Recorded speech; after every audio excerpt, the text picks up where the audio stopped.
Ya sí, vamos arriba. Buenos días. Otra vez. Sí.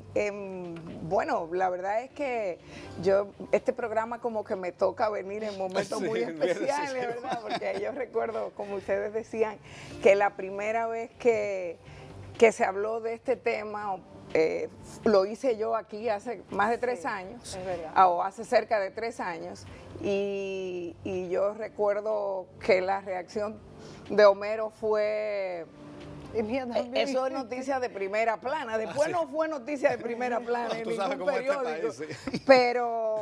Pero la verdad es que hoy es más importante que nunca relacionar esos temas, sobre todo porque tenemos que estar muy pendientes de que precisamente ese escándalo de Punta Catalina, ese hecho que yo misma denuncié aquí en el 2014 como el proyecto de corrupción más grande que había habido en la historia de la República Dominicana, pues no se quede fuera de ninguna investigación. No es posible, el pueblo dominicano no lo va a tolerar, por más que quieran hacernos sentir tontos.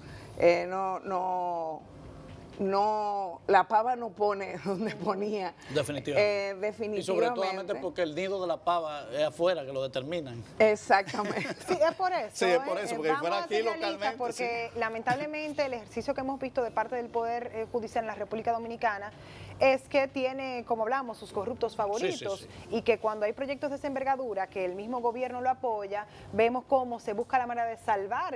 Y en esta ocasión nos hace pensar que las estrategias tomadas por parte del gobierno actual es justo eso, o sea, buscar la manera de defender Punta Catalina como de lugar. Así es. Bueno, hasta ahora esas son todas las señales.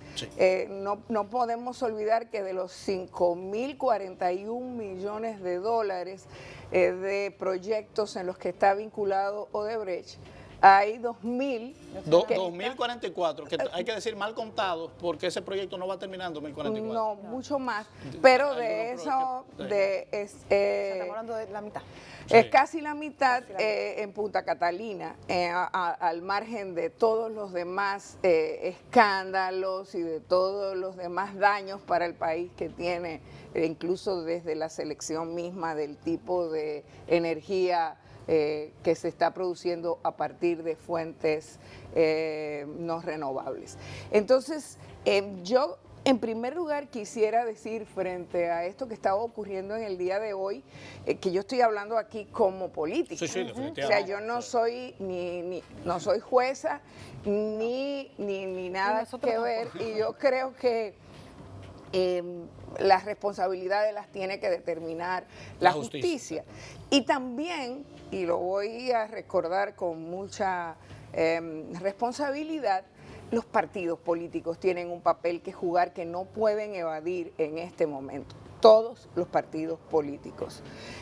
Nosotros en la discusión de la ley de partidos políticos, de hecho, hemos estado señalando ese papel irrenunciable que tienen los partidos políticos con respecto a lo que sus militantes, sus dirigentes realizan en el ejercicio de sus funciones públicas, a las que han llegado precisamente como parte de esos partidos políticos que buscan los votos en el pueblo dominicano. Yo creo que ese papel de filtro de los partidos políticos ahora se tiene que poner a prueba.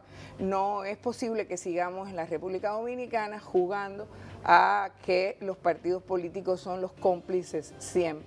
Si en la ley de partidos políticos estamos proponiendo que se le suspenda la militancia a cualquiera que aparezca en una de estas listas o que esté, digamos, acusado, que se suspenda hasta que se demuestre la inocencia. Exacto. O la culpabilidad de quienes son imputados. Y en el caso de que de que fueran, digamos, condenados irrevocablemente, como se dice, pues es indispensable también que apliquemos lo que se llama en otros lados la muerte civil, pero que en la República Dominicana está contemplado en la Constitución como degradación civil y casi relacionado con el tema de la corrupción y casi más fuerte que la propia muerte civil como se ha aplicado en otros países. Hay un tema que... Pero yo creo que era el tema que estaba antes de que entráramos y sí, que antes que saliéramos al aire, y que es lo que también está en el centro, es decir, eso es un elemento. El otro elemento es la natural desconfianza que el pueblo dominicano tiene con respecto a lo que va a ocurrir por la falta de independencia absoluta del Poder Judicial. Es decir, esa es la debilidad o la inexistencia de una verdadera democracia en nuestro país. Es decir, para que haya democracia tiene que haber separación de poderes y tiene que haber una justicia independiente. Ninguna de las dos cosas existen en la República Dominicana hoy, como tampoco ha habido elecciones libres, limpias, competitivas, justas. No ha habido. El peor ejemplo fueron las elecciones del 2016 y estamos en esa situación, de modo que aquí lo que estamos es ante el desafío de construir una democracia que no tenemos, porque si no cumple esas tres condiciones que son esenciales en cualquier democracia, pues no tenemos democracia. No hay nada que recuperar, hay que construir. Hay que construir. A mí me preocupa el tema del liderazgo nacional. Definitivamente estamos en una etapa de transición, de renovación, de cambio, por un tema biológico en algunos casos y por otra de saturación de presencia de algunos líderes que no son tan viejos, pero que han gravitado tanto que ya la gente está cansada de ellos y quiere cambiarlos.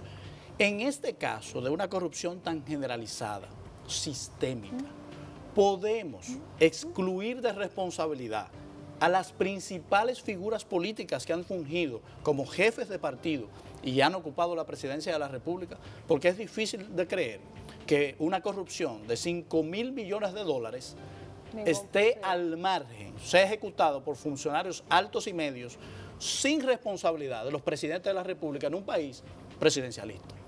¿Cómo tú me valoras? Presidente de la República, presidente del partido. Además, en algunos casos. Sí. Exactamente. O sea, no, eso es insostenible.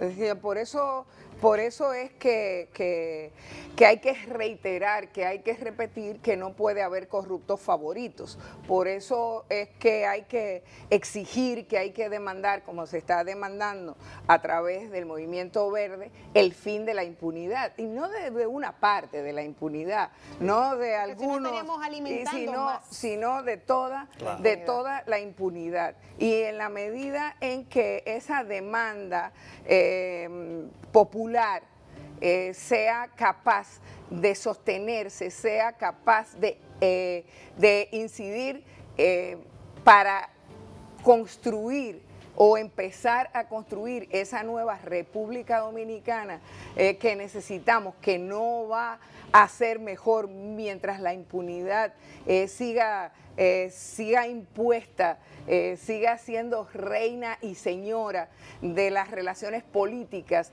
que se dan, o rey y señor, ¿verdad? Sí. Sí, de las relaciones políticas que se dan y que se han dado desde 1961 para acá, pues no tendremos democracia. Y si no tenemos democracia, no tendremos progreso, seguiremos sufriendo las consecuencias de ver cómo un crecimiento económico tan celebrado, tan cacareado, al final no va a beneficiar al país, no va a beneficiar al pueblo dominicano, sino que va a parar a los bolsillos de muchos de esos dirigentes que se han convertido en cómplices, en asociaciones de malhechores. Organizaciones mafiosas. Aquí a mí me parece absolutamente inconcebible, por ejemplo, que a estas alturas no se haya investigado qué ocurrió en la reunión que el presidente de la República sostuvo en el Palacio Nacional con los directivos de Odebrecht después que el contrato había sido aprobado en el Congreso Nacional. Y es algo que ellos mismos el vicepresidente ejecutivo admitió y dijo que en esa reunión... Y lo dijo aquí mismo en este programa. El presidente había conseguido una rebaja de un contrato que ya había sido aprobado por el Congreso Nacional. Una rebaja de 95 millones de dólares en una negociación que él celebró mucho, pero que al mismo tiempo no anunció lo otro, es decir, la otra parte de la negociación, le rebajaron esos 95 millones de dólares a cambio de la exención de los impuestos que fueron después enviados, a mucho más que eso. Una rebaja sospechosa. Entonces, si a mí me rebajan tanto, yo digo, por ahí hay algo raro. Eso está como con el mismo acuerdo de Odebrecht con la Procuraduría. Si se quisiera, digamos, si se quisiera saber qué ocurrió en la República Dominicana, bastaría, yo creo, con empezar precisamente por la investigación de esa reunión, de la cual van a aparecer también noticias de fuera. Sí, por eso porque eso está también... se sorprende quizás la actitud que pueden tener nuestros funcionarios, nuestros gobernantes, como si esa información no fuese a llegar a la República Dominicana, como si van a poder en esta ocasión engañar a la población, cuando sabemos que o nos lo dicen ellos o nos lo dicen alguien lo dirá. Pero alguien lo dirá. Entonces, ¿qué va a pasar cuando conozcamos esa lista final? ¿Cómo va a reaccionar el pueblo dominicano a que otra vez en nuestras caras nos han engañado y han utilizado nuestros recursos de la forma que lo han hecho y pensando que pueden salir impunes de esa situación? La verdad es, hay un refrán en el campo que dice que el perro huevero, aunque le queme el hocico. Entonces, evidentemente, uno de los aspectos que desde mi punto de vista ha estado más en evidencia en estos últimos meses es precisamente la incapacidad del gobierno y del partido en el gobierno para manejarse en una situación que no le es favorable, que no controla.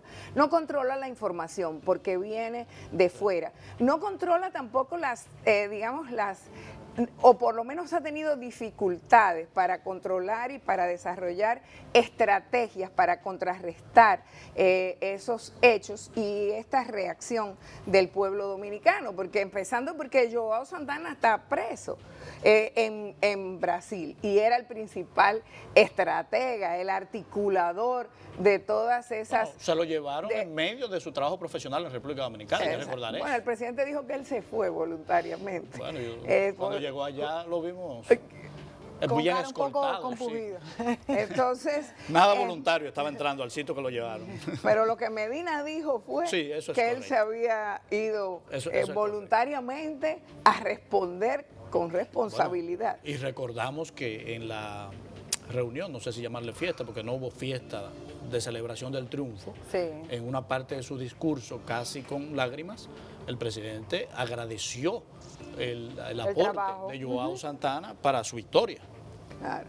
Entonces ahí están todos esos elementos. La justicia dominicana tendría suficientes elementos para lucirse. Y la justicia dominicana tendría que llegar a profundizar hasta de verdad los últimos detalles de todo esto. Y si la Procuraduría, que no es independiente, recordémoslo porque el Procurador General de la República es un funcionario que no es independiente, aunque haya ido a Brasil a firmar un documento que no debió y no podía haber firmado, donde se dice nosotros procuradores independientes, él no lo es. El sistema judicial tendría las posibilidades de seguir profundizando, de seguir investigando. Lo que no puede ocurrir es que sigamos con estos niveles de corrupción gracias a la impunidad que la protege. Yo quiero recordar la cifra que tú dijiste aquí hace 3 años con relación a Punta Catalina para reconocerte lo aproximado que estabas al cálculo más realista que se puede hacer hoy con la información de los propios ejecutivos de la compañía Odebrecht. Tú hablabas de 500 millones de dólares en aquella ocasión, si mi memoria no me traiciona, y creo que no. Para esas cosas soy muy bueno recordando. El principal ejecutivo del Departamento de Operaciones Estructuradas confesó ante la justicia brasileña que su jefe, Marcelo Odebrecht, ordenaba a todos los proyectos de Odebrecht en el exterior de Brasil cargarle una tasa de un 22%. Sí, suponemos, porque no debieron discriminar esta obra sí, esta obra no. Quisiéramos trabajar todos con esa comisión. Si le calculamos ese 22% al contrato de Odebrecht, estaríamos hablando de 604 millones de dólares. Así es. O sea que tú mal contado, tuviste cerca por ciento, mal contado. Mal contados, además. Porque aquí lo que yo sí recuerdo que dije aquí y que quisiera recordar, también recordárselo al pueblo dominicano, porque eso es lo más grave. Yo dije aquí que ese cálculo significaba que solo la sobrevaluación de Punta Catalina le iba a costar al pueblo dominicano, a cada hogar dominicano, 236 pesos mensuales de su presupuesto. 236 pesos mensuales. Exacto, sin pedírselo por los próximos 10 años, por los próximos 10 años, que cuando se habla de que cuando entren en funcionamiento de esas plantas, pues se van a abaratar los costos, no es verdad. Los costos ya están elevadísimos porque esa sobrevaluación y esa mala decisión de buscarle una solución energética desfasada, abandonada por la mayoría de los países, ya le está costando al pueblo dominicano, a cada uno de sus hogares, 236 pesos mensual. Usted en su casa está aportando, nosotros estamos aportando cada uno 236 pesos mensuales para sostener esa barbaridad. A nosotros nos encanta hacer ese enfoque de cómo la corrupción, porque solemos verla como algo separado y no entendemos cómo esa corrupción es la responsable de que nosotros no tengamos los hospitales en las condiciones que debemos, que no tengamos, o sea, ese sistema de salud, la educación con la calidad que necesitamos, todas esas precariedades que tenemos, porque dicen que no hay dinero. Entonces es esa corrupción que se lleva esa parte del presupuesto. Y cuando uno le da una cifra a cada dominicano de cuánto está pagando por ese dinero mal utilizado de parte de nuestros gobernantes, entonces yo creo que con eso logramos una reacción, porque es el pueblo el que finalmente va a lograr la diferencia. No somos solamente nosotros, lo necesitamos a ellos y eso es lo que queremos. Entonces es bueno ponerle cifras a lo que nos cuesta a cada uno. Claro. Yo tengo una preocupación, todo el mundo sabe la debilidad institucional en la que se desempeña nuestra democracia. Es una democracia precaria, como tú lo describiste. En pañales. Sí. Está en capacidad de soportar este vendaval, porque no se crea, esto va a desatar, los acontecimientos de hoy, va a desatar fuerzas fuera de control del gobierno. O sea, no se duerman sus laureles y crean que van a poder manejar la realidad. Esto se va a llevar de paro al partido hegemónico. Colapsó el sistema montado por el partido hegemónico, por el PLD, para sostenerse en el poder en estos últimos 16 años. ¿Cómo lo vamos a sustituir? ¿Tenemos capacidad para mantener la libertad y mantener el respeto a los derechos en medio de actos desesperados de poder que pueden conducir a situaciones bastante delicadas? Y la preocupación, ¿cómo afectará eso a la sociedad dominicana también? Porque al final nosotros seremos sacudidos con todo este proceso. No, definitivamente. Ustedes conocen una canción de Mercedes Sosa que dice que hay que sacarlo todo afuera para que adentro nazcan cosas nuevas, para que nazca la primavera. Es decir, yo no le tengo miedo más que a que se mantenga lo que hay. Porque lo que hay es precisamente lo que significa inestabilidad, lo que significa imposibilidad de democracia, lo que significa pobreza para el pueblo dominicano, lo que significa saqueo de lo que es de todos y de todas. Si a eso se le llama estabilidad, entonces estamos mal. Es decir, hay momentos en los países en que es necesario sacarlo todo afuera para evitar que ese esquema de corrupción, que ese esquema asociativo de malhechores, que es lo que hemos visto que se ha dado, necesitan ser, digamos, puestos sobre la mesa y decir, no, ya no más. No más, las relaciones de poder tienen que darse de otra manera. Y ahí son muy importantes diferentes sectores, empezando por el sector empresarial, que hasta que no comprenda que las relaciones que se dan con el poder, si fueran democráticas, les convendrían más que el sistema de privilegios en las que se sustentan ahora mismo, jugarían otro papel. Entonces, ahora es el momento. Ahí pones un elemento de mayor preocupación para mí, porque hemos visto a un sector empresarial capturado, genuflexo, débil, sin carácter y personalidad ante la estructura política, vencido por la realidad política y ha preferido, más que luchar por resistirse, sumarse al sistema de corrupción. Bueno, lamentablemente yo creo que ese es el papel que por lo general han estado jugando en sí, todo, pero eso no debe ser, ¿no? Todo, está bien, y no voy a decir por eso todo el sector empresarial, porque hay excepciones. Espérate, hay excepciones. Hay excepciones, claro.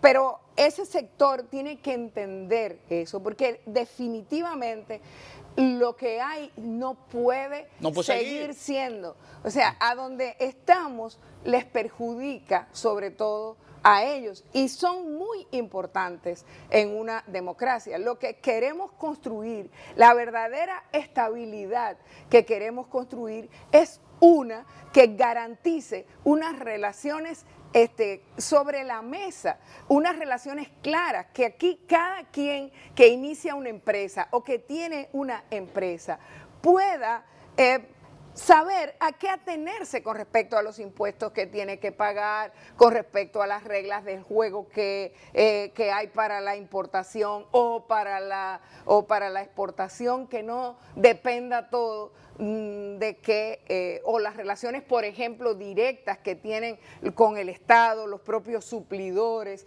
que cambian un ministro e inmediatamente cambian las reglas del juego. Lo que ha ido ocurriendo aquí es que esos actos de corrupción que se daban para asignar obras por debajo de la mesa han ido aumentando el porcentaje de la tarifa, digamos, de la coima que se les paga a los que tienen el poder de decisión para asignar esas obras. O el otro aspecto también es que, y estamos aquí frente a un esquema de competencia desigual, como yo le digo, porque muchos de esos políticos corruptos terminan estableciendo competencia, compañías, empresas que lo que hacen es competir, aumentar su poder con esos suplidores o con esos productores nacionales, y el mejor ejemplo está ahí con el tema de la agricultura y las importaciones dadas para beneficiar precisamente a funcionarios relacionados con el área. Esas declaraciones las hemos presentado aquí. Vamos a hacer contacto nuevamente con Santo Castro, hacemos una pequeña pausa en esta conversa, pero seguimos con más. Santo, cuéntanos los últimos detalles. Vamos a seguir aquí, vamos a seguir. Bueno, un informe de eso, lo que estaban ayer.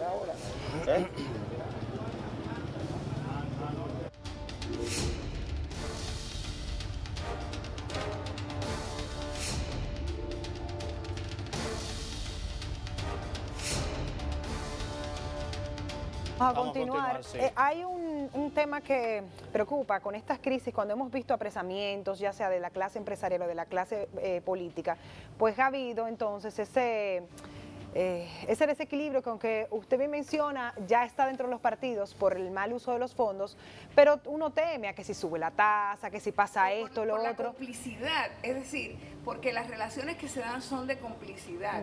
Es decir, cuando un funcionario que pertenece a un partido es acusado, es investigado, lo primero que hace el partido es ponerle su barra de abogado. Sí. La barra de abogado del partido a defenderlo. Y es lo primero que no puede hacer ningún partido. Si de verdad queremos construir democracia en la República Dominicana, si de verdad queremos terminar con el robo que nos están haciendo a todos, porque ahí volvemos otra vez a los 236 pesos mensuales que tenemos que pagar en cada hogar dominicano. No es como que es un dinero que le está pagando alguien en algún lugar. No, somos nosotros que estamos pagando esa corrupción. Es de nuestros presupuestos individuales que esa corrupción sale. Es de nuestros propios bolsillos que están sacándonos los recursos. Claro. Entonces, le hago la pregunta del tema de la sociedad y el miedo que puede sentir por todos estos cambios que pueden haber. Y si habrá entonces ese liderazgo político listo para asumir las responsabilidades y entonces llevar el curso de la República Dominicana a donde se necesita llegar. O sea, ¿usted entiende que tenemos esa estructura, tenemos a esos partidos, esos líderes listos para ocupar esos espacios? Bueno, yo creo que sí, que sí hay gente que vale la pena. Y creo que es hora de que terminemos también de decir en todas partes, empezando por los propios políticos, muchas veces que acusan a todos los políticos y las políticas de ser corruptos, y no todos lo somos. Eso es una realidad. No, y entonces es claro, lo primero es que hay que aclarar eso, porque hemos tenido la oportunidad de estar ahí, de ocupar puestos, y hemos demostrado que no hemos sido parte de esa asociación de malhechores, que no nos hemos plegado jamás a ese tipo a la comisión de ese tipo de delitos. Han sacrificado su carrera política por no plegarse. Exactamente, entonces eso es lo primero. Y lo segundo, yo creo mucho en el pueblo dominicano, que ha sido capaz de levantarse de sus propias cenizas, de se ha reconstruido más de una vez. De reconstruirse a través de su historia. Y ahora estamos en una coyuntura muy especial. Y yo pienso que esa coyuntura es una coyuntura positiva para que precisamente nazca la primavera en la República Dominicana, para que seamos capaces de poner un hasta aquí y de terminar con esa interminable, valga la redundancia, transición hacia la democracia y comenzarla. Porque de lo que estamos hablando es de que todo esto que ha ocurrido hace imposible o ha hecho imposible el nacimiento de esa democracia que tanta sangre, que tantos sacrificios le ha costado a tantos hombres y a tantas mujeres a través de nuestra historia. Y el reto, el desafío que tenemos es construirla ahora y construirla bien y sobre otras bases. Y aquí se requieren los esfuerzos, se requieren las voluntades de todos y de todas, incluyendo, como decía antes, representantes de muchos de esos poderes fácticos, que tienen que entender que el esquema en que esas relaciones de poder se están dando, el relacionamiento que se está dando entre los diferentes actores de la política dominicana, incluyo también a los movimientos sociales, es uno que no le conviene a nadie, no le conviene al país, ha hecho crisis. No le conviene, está en crisis, sí, y no podemos solucionarlo con parchos. No. Entonces, por eso es que preocupa lo que está sucediendo, digamos, hoy, porque vemos un afán de poner parchos o de, a través de una estrategia que no está muy clara, pero que se puede percibir, sí, proteger, por ejemplo, a quienes han tenido la principal responsabilidad. Aquí no es posible que se pretenda decir que no hubo financiamiento de las campañas electorales en el 2012 o en el 2016. Ese es uno de los problemas. El departamento de donaciones funcionó aquí. Fundamentales. Claro.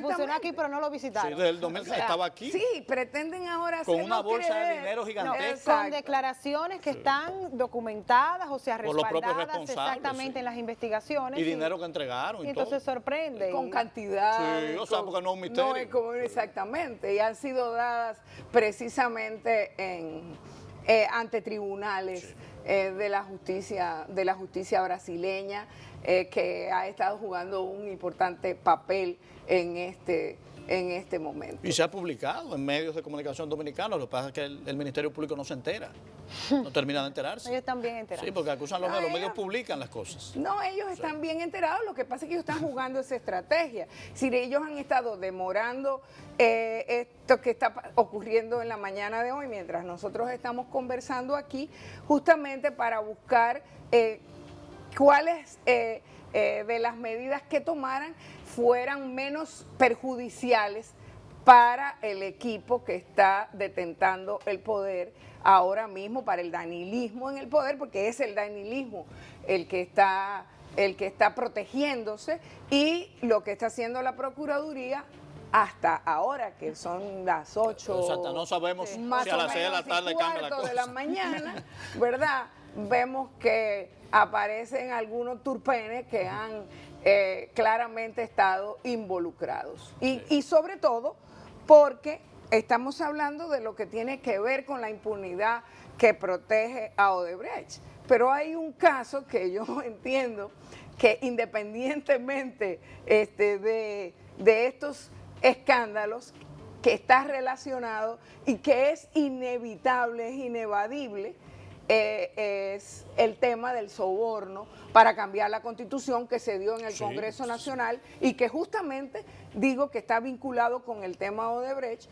porque de acuerdo con las informaciones que se manejaban, y yo estaba ahí en el Congreso en ese momento, había de esos préstamos para suplir la falta de financiamiento de Odebrecht a Punta Catalina, había 200 millones para garantizar el cambio de la Constitución y la reelección del presidente de la República. Claro, si tenemos al equipo de Joao Santana trabajando en todo esto, pues espera que si él trabajaba con fondos de esta famosa caja, que sea el dinero responsable de comprar esta... Y sabemos que ahí hubo personas que votaron, legisladores que votaron, que si no lo engrasaban, no votaban. No votaban. No, eso era público, sí, era el olor del dinero. El soborno más escandaloso de nuestra historia. O sea, había 100 legisladores que faltaban. Aquí se sentaron legisladores y dijeron cantidades. Sí. No, hay una querella en la Procuraduría. Exactamente. Por ahí debió haberse empezado. Sí. En la Procuraduría reposa una querella sustentada por más de 12 legisladores que fueron a declarar allí que habían sido aproximados y que se les habían acercado y que les habían ofrecido cantidades exorbitantes de recursos para que cambiaran su voto. Y ellos fueron a dar el testimonio y pusieron la querella. Pero además eso se dijo en la propia... En la propia asamblea revisora. Y hubo hasta expulsiones de partidos, de personas que aceptaron dinero. Yo particularmente lo dije ahí. Y me interrumpieron en el uso de la palabra cuando yo hice la denuncia. Y dije aquí esto va a ser hasta un día. Bueno, en la Asamblea Nacional, ¿por qué nadie ha investigado eso? A mí nadie me ha llamado, yo estoy dispuesta a ir cuando quieran a declarar. No la van a llamar porque usted va a decir la verdad, ya no les gusta escuchar. Entonces, ahí está. Ahí están mis palabras, está ese testimonio y están los testimonios de otros legisladores, porque yo dije lo que yo sabía, correcto, lo que estaba viendo, pero ahí se pararon legisladores a decir que a ellos les habían ofrecido, les habían ofrecido recursos, y eso se tapó, eso no se, o sea, eso era para que se hiciera una investigación en ese momento, pero ahora, aunque hayan pasado 2 años, eso no se puede olvidar, no se puede olvidar porque eso está relacionado con este caso directamente. Vamos a hacer contacto con hasta que no llegue, no sabremos de quién se trata el siguiente apresamiento. Crecen las expectativas, aquí está el DICAT, está la policía, el DICRIN, están los SWAT, precisamente operaciones especiales. Vamos a ver de quién se trata en esta ocasión. Roberto Rodríguez, señores, del Ceibo. Ese es el siguiente apresamiento. Roberto, ¿Cómo usted califica este apresamiento tan temprano? ¿Tiene que decir algo? Roberto, señor Rodríguez, ¿qué nos puede decir sobre este apresamiento? Todo va a salir bien, yo no tengo ningún tipo de problema. Ninguno. ¿Qué espera de la justicia en esta investigación? Ese es Roberto Rodríguez, señores, que acaba, exdirector de INAPA, de la CAS, del gobierno de Hipólito Mejía, quien ha sido conducido aquí a esta Fiscalía del Distrito Nacional. Otro más, ya son 9 con este apresamiento que acaban de entrar acá en esta Fiscalía. Precisamente se han balanceado los apresamientos acá.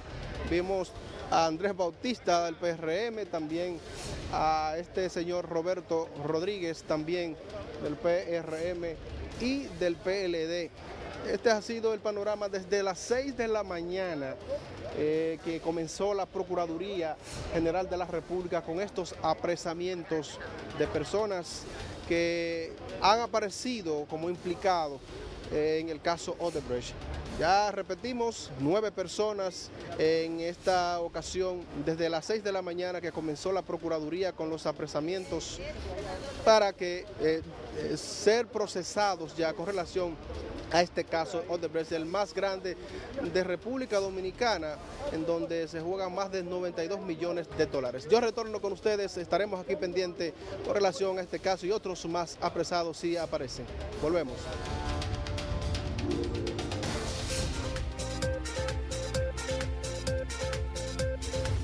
Y bueno, ahí estuvimos viendo otro apresamiento más. Del PRM también. Del PRM sí. también. Bueno. Y de casos que habría que aclarar si prescribieron en justicia.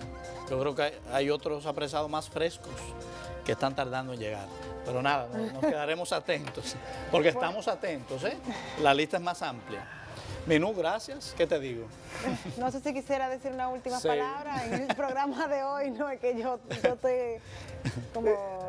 Bueno, debemos estar como está junto con todo el pueblo dominicano. Lo que yo digo es que no debemos descansar, que no debemos cansarnos y que debemos seguir luchando. Más que nunca. Ahora hay que caminar más que nunca y saber que tenemos las posibilidades de caminar de otra manera, que no puede ser otra que caminar bien. Porque yo, como decía hace unos días, estaba en Buenos Aires dando una conferencia magistral en un evento de parlamentarios de las Américas, y yo decía que nosotros estamos en el momento de revisitarnos, de revisarnos, y de esa revisión tienen que salir exitosas, tienen que salir exitosas las buenas ideas, las buenas personas, que son muchas en la República Dominicana, que son la mayoría en la República Dominicana, que muchas veces no tienen ninguna posibilidad de incidir, de trabajar, de llegar, de cambiar, precisamente porque ese entramado corrupto, ese entramado delictivo es un impedimento para que esas buenas personas, para que esas buenas ideas, para que podamos vestirnos de esperanza, de verdad, y construir esa República Dominicana y esa América Latina que nos merecemos, y no estar como ahora atravesando por esta vergüenza. Por este bochorno de que nuestro nombre como país esté figurando en el mundo entero como uno de los más corruptos del mundo, involucrado en este caso en los primeros lugares de esa lista. Eso es lo que tenemos que terminar y eso es lo que estamos dispuestos a hacer. Pues muchísimas gracias por estar con nosotros y nada, seguimos, quédesenos cerca. Seguimos con más de Necesita Amanecer.